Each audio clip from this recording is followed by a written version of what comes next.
Hoje vamos falar sobre um baita caso que tá dando o que falar no mundo da música. O julgamento do Sean Combs, que vocês talvez conheçam melhor como P. Diddy, Puff Daddy, ou só Diddy mesmo. Cara, dia 5 de maio, está bem próximo. Daqui a pouco tempo começa o julgamento que pode decidir o futuro de um dos maiores nomes do hip hop, cara, de todos os tempos. E hoje está lá atrás das grades enfrentando acusações pesadíssimas, tais como tráfico sexual, extorsão, associação criminosa, cara, e a lista é imensa. Vamos entender juntos como essa história toda chegou nesse ponto, quais são as principais acusações contra ele, quem vai testemunhar e o que pode acontecer com o próprio P. Diddy. Isso se ele for condenado. Cara, esse é um caso que chocou todo mundo da música e fora dela também, e acabou revelando um lado bem obscuro da indústria musical que muita gente nem imaginava. Então, sem mais delongas, vamos ao vídeo.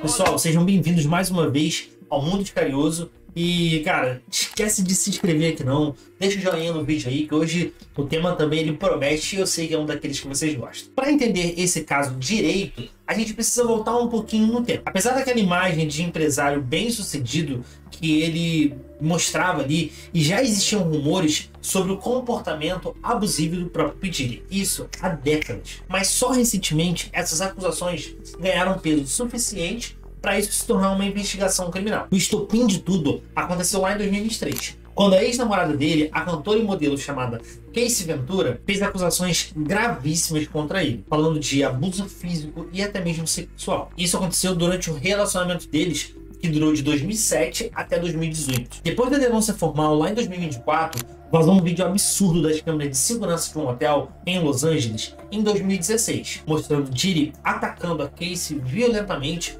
com socos e chutes no corredor. Essas imagens causaram um impacto enorme e abriram um caminho para outras pessoas criarem coragem e fazerem denúncias parecidas contra o rap. Depois que o vídeo da agressão veio a público, o caso ele explodiu de vez. Mais de 100 pessoas, cara, isso mesmo, mais de 100 pessoas disseram que sofreram algum abuso de Diddy, incluindo vários nomes conhecidos na indústria. Entre os famosos que tiveram coragem de falar, está uma cantora chamada Sarah Rivers, que depois de guardar isso por 20 anos, ela revelou que foi atacada de forma inapropriada pelo Diddy durante as gravações de um reality show que ele produzia. Ela desabafou dizendo: "Ele me tocou numa parte do meu corpo e eu me senti totalmente intimidada. Meu Deus, como isso pode acontecer?" Cara, agora imagina guardar isso um peso, né, durante tanto tempo. Outros artistas que trabalharam com Diddy na Bad Boy Records, que era uma empresa ali que eles trabalhavam, produziam, enfim, eles começaram a se manifestar. A Dawn Richard, do grupo Danny Kane, e o rap chamado Mark Curry falaram sobre como o ambiente era tóxico e controlador. O Curry chegou a dizer que todo mundo na Bad Boy é uma vítima e que o medo era usado para controlar todo mundo lá dentro. Até a Kim Porter, que teve 4 filhos com o Diddy e infelizmente faleceu lá em 2018 de pneumonia, também teria sofrido abuso durante o relacionamento deles. Segundo pessoas próximas que só agora tiveram coragem de falar sobre isso, relataram esses abusos e esses, cara, crimes que P. Diddy acabou sendo envolvidos. E aí, no dia 16 de setembro de 2024, o rapper finalmente foi preso lá em Nova York. Uma operação, cara, digna de filme. Os agentes federais cercaram o hotel de luxo dele em Manhattan, depois de semanas investigando tudo isso nos mínimos detalhes. A prisão aconteceu por volta das 8 da noite, quando Diddy estava na suíte dele e foi pego de surpresa pelos agentes do FBI. Dizem que ele tentou negociar para se entregar de um jeito, cara, mais discreto ali, para não envolver tanta polêmica e assim não passar tanta vergonha em público. Mas as autoridades não quiseram nem saber. Ele foi algemado e levado para fora do hotel, coberto por um casaco para tentar fugir dos paparazzis. Mas não adiantou muito, porque as imagens dele sendo preso acabaram vazando pela imprensa e isso repercutiu de forma rápida. O Diddy foi direto para o centro de detenção metropolitano no Brooklyn, onde passou por todo aquele procedimento básico de registro criminal. Impressão digital, foto de ficha criminal, aquela coisa toda que a gente geralmente vê em filme. No dia seguinte, ele já estava na primeira audiência, cara, muito rápido, onde o juiz negou o pedido de fiança dele, mesmo com os advogados oferecendo a bagatela simples de 50 milhões de dólares. Cara, nem isso convenceu. Na hora H, os promotores mostraram evidências que consideraram mais que suficientes para mantê-lo preso. Vídeos de câmera de segurança, depoimentos de vítimas e testemunhas, e até mesmo mensagens comprometedoras que encontraram nos aparelhos que pegaram durante as buscas nas mansões dele. Isso mesmo, nas mansões dele. Cara, P. Diddy, ele é um rap muito mesmo conceituado, famoso e, cara, indierável. Então ele não tinha motivo algum para cometer tais atrocidades. Mas sabe qual é o grande problema? Às vezes quem tem muito dinheiro se acha dono de tudo. E aí que a coisa começa a ficar feia. Entre as acusações formalizadas pelo Departamento de Justiça lá dos Estados Unidos, a lista ela chega a ser enorme. Dentre algumas delas estão destacadas ali: tráfico sexual, extorsão, sequestros, suborno de testemunhas, promoção da prostituição e muito mais, pessoal. Coisas bem pesadas. E segundo os promotores, o Diddy ele teria usado todo o império musical dele, inclusive a própria gravadora Bad Boy, para criar uma rede de exploração sexual que durou mais ou menos ali 2 décadas. A investigação descobriu que ele organizava as famosas freak-offs ali, né? Festas nas mansões dele, que de acordo com os documentos do tribunal, rolava muita droga. E muitas vezes dada sem pessoa nem saber. Sabe aquela história que sua mãe ela fala assim, ó, cuidado em tal festas, lá eles colocam drogas nas bebidas? Então, cara, essa festa é a do Diddy. E isso aconteceu, abusos sexuais e até tráfico de pessoas. E pior, tem mais. Câmeras escondidas gravavam tudo o que acontecia nessas festas. E depois ele usava essas filmagens para chantagear quem participava delas. Alguns depoimentos contam que pessoas eram obrigadas a usar fantasias degradantes e participar de atos sexuais contra a vontade delas mesmas. E os relatos mais graves, entre os vários depoimentos, alguns são tão impactantes que a gente fica até, cara, sem palavras ali, né? E até mesmo saber como contar. Mas vou contar os principais para vocês entenderem a gravidade dessa situação. Ace Ventura, ex-namorado do P. Diddy por mais de 10 anos, não só sofreu a agressão que a gente viu no vídeo do hotel. Nos processos, ela chega a detalhar um padrão de abuso que durou anos e anos. Ela conta que P. Diddy controlava cada aspecto da vida dela, desde a roupa que ela usava até com quem mesmo ela podia falar. Era um dos episódios mais perturbadores para ela. Ela chega a relatar que P. Diddy a forçou a ter relações sexuais com garotos de programa que ele contratava, enquanto ele assistia e se tocava ali enquanto assistia aquelas. Ela também afirma que era frequentemente drogada sem consentimento, com substâncias como ketamina e êxtase, para ficar mais ali cooperativa com a situação. Em uma ocasião, quando tentou terminar o relacionamento, ele teria invadido seu apartamento e a cometeu ali um abuso forçado sexual como punição. Só para não falar uma palavra muito pesada para vocês. Outra denúncia gravíssima veio de uma mulher, por medo de retaliação, vamos assim dizer, manteve sua identidade protegida nos processos. Ela descreveu uma cena de terror, em que Diddy a teria atacado com uma faca, enfiando-a em sua boca e ameaçando cortar suas bochechas, enquanto dizia, abre aspas, isso é o que acontece com quem fala demais.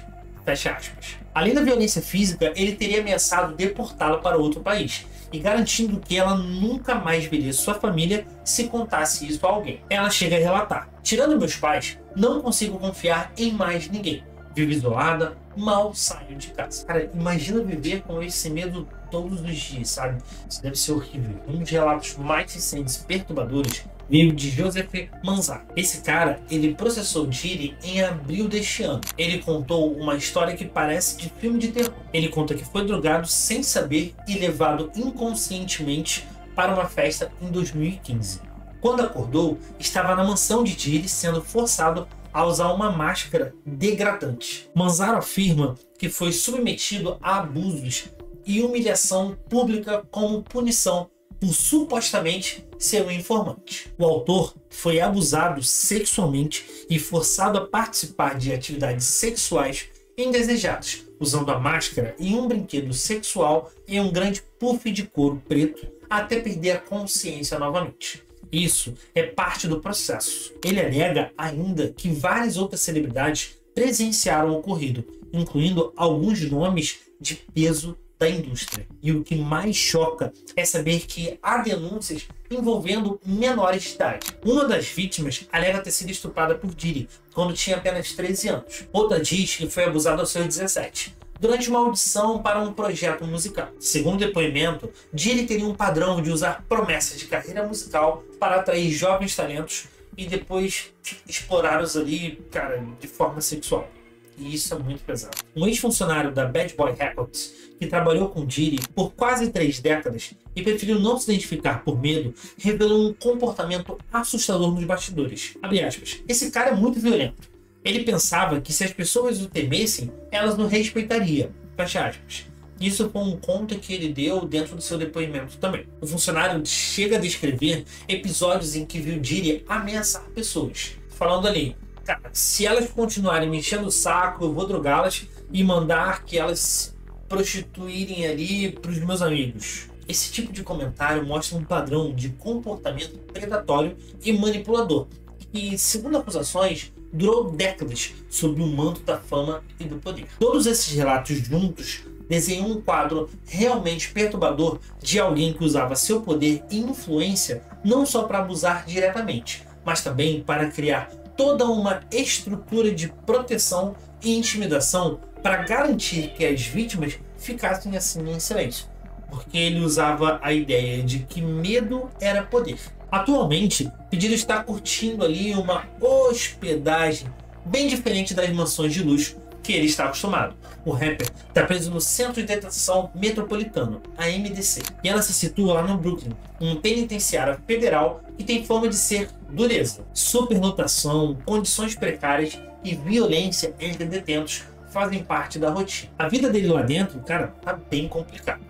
Pelo que vazou na imprensa. Fontes próximas a Diddy dizem que ele perdeu peso considerável, está sofrendo com insônia e até desenvolveu um quadro de depressão. Longe dos privilégios que ele sempre teve, Diddy agora divide o espaço com outros detentos e enfrenta restrições que jamais imaginou na vida. Os advogados de Diddy já tentaram oferecer a fiança de 50 milhões de dólares, mas a justiça americana recusou. Então a defesa dele continua insistindo na inocência total dele. Os advogados alegam que tudo não passa de relações consensuais, que estão sendo distorcidas e que existe uma perseguição, cara, midiática e jurídica contra ele. Eles chegaram até a questionar o vazamento de imagens e informações, dizendo que se isso está prejudicando a chance de um julgamento justo. É como se isso quisesse fazer a cabeça do júri sobre a decisão. Enquanto isso, a opinião pública já formou seu veredito há tempos. Depois daquele vídeo da agressão contra Cassie, a reputação do Diddy simplesmente, cara, desabou. Ex-amigos e parceiros de negócio correram para se distanciar dele o mais rápido possível. É como se fosse político fugindo de escândalos em um ano de eleição. As ações das empresas associadas a eles despencaram. Contratos foram cancelados e até a própria Bad Boy Records está praticamente em colapso. E a verdade é que cada semana surge uma nova acusação ou revelação bombástica. Jornalistas investigativos estão cavando fundo cada ponto da história dele. E ex-funcionários e conhecidos estão cada vez mais dispostos a falar agora que se sentem protegidos ali, né? E podem fazer isso sem medo de qualquer tipo de retaliação. É um efeito bola de neve que só está piorando o lado de Diddy. O clima nos bastidores da indústria musical também mudou completamente. Pessoas que antes faziam vistas grossas para comportamentos abusivos agora estão muito mais cautelosas, temendo serem associadas a escândalos semelhantes. De certa forma, o caso de Diddy está provocando uma espécie de, cara, vamos dizer, uma faxina nos comportamentos tóxicos que eram tolerados há décadas. O grande dia finalmente se aproxima. O julgamento está marcado para começar em 5 de maio de 2025, com a seleção do júri, e os primeiros depoimentos devem rolar por volta de 12 de maio em média. A gente pode esperar um processo longo e complicado, já que são muitas acusações e um monte de testemunhas envolvidas. Entre as testemunhas que vão depor contra o Diddy, já está confirmada a presença de Ace Ventura, que, pelo que dizem, passou meses se preparando psicologicamente para encarar o ex-namorado no tribunal. E isso não deve ter sido um desafio nada fácil. A seleção do júri vai ser um processo super minucioso. Os potenciais jurados vão ser questionadas detalhadamente sobre o que pensam dos crimes envolvidos, o que já sabem sobre o caso e se conseguem manter uma imparcialidade mesmo com toda a exposição midiática que o caso teve. É super importante um júri que julgue com base nas evidências apresentadas e não nas manchetes que já viram. Os promotores estão preparando um arsenal de provas e, segundo fontes ligadas ao caso, são bastante contundentes. Estamos falando de provas como vídeos e fotografia das agressões, materiais que ainda não vieram a público, depoimentos detalhados das vítimas, registros completos das festas de Diddy, as freak-offs, mensagens de textos que mostrariam Diddy ameaçando as vítimas e documentos financeiros que comprovariam o uso do seu império musical para facilitar seus crimes. Pessoal, é muita coisa mesmo. E o que torna bem improvável é que esse cara ele sai impune da defesa. E aí tem um ponto que está causando um rebuliço extra nos bastidores. A possibilidade de outras figuras importantes na indústria musical serem chamadas para depor. O Jay-Z, por exemplo, é um dos nomes que pode ser convocado, já que ele e Diddy se manifestaram ali, né, e mantiveram uma relação próxima por anos, tanto pessoal quanto profissional. Apesar disso, fontes próximas indicam que Jay-Z provavelmente invocaria a quinta emenda da Constituição Americana, o direito de não se autoincriminar, para evitar assim testemunhar. Essa estratégia não é incomum em casos como esse, porque mesmo que uma pessoa não seja diretamente acusada, qualquer declaração pode ser usada em investigações futuras. Outros nomes de peso do hip hop, como Usher, Mary J, trabalharam de perto com Diddy no início de suas carreiras, também podem ser chamados para esclarecer o ambiente que era formado na Bad Boy Records na época. Se já tinham esse tipo de relatos de